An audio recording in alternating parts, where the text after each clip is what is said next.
Juzi tumesikia maneno ya Ebola.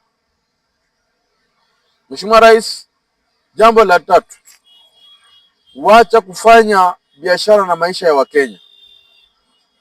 Wacha kuangalia pesa, usahau ya kwamba Wakenya wanahitaji maisha. Wewe kama unakubali Amerika kujenga quarantine hapa Kenya, kama rais wa taifa, unatakia Wakenya nini?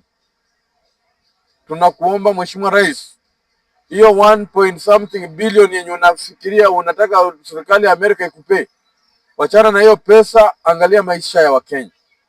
Sisi hatutaki hiyo mchezo hapa Kenya. Au watu wa Amerika wakitoka Kongo wapite direct wakienda kwao. Hapa sio dustbin tutakuja kuwekea watu hapa, tunarudishia hapa watu wagonjwa. Kwani hapa ni labor, hapa ni ward. Hii ni taifa. Vile Trump alitunyima madawa wakati watu wetu wamekuwa kigonjeka ugonjwa wa ukimwi.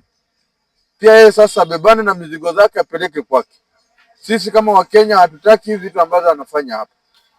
Na kama mmeenda kufanya agreement eti mnataka kujenga hiyo kitu hapa Kenya, mjue ya kwamba mahakama ya Kenya imesema hiyo kitu isimamishwe kwa sababu haijapitia katika sheria ambazo zinastahili.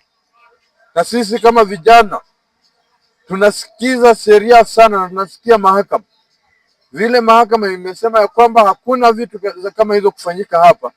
Mheshimiwa Rais, tunakuomba wewe na mawaziri wako, sasa na huyo waziri wako anaitwa Ndwale, ongea na huyo mtu, mwambie kama anajua kazi afanye kazi ambayo ulimchagua, na kama hajui kazi awachane na hizo vitu ya kwamba anataka kulazimisha Wakenya kufanya vitu ambavyo havifai.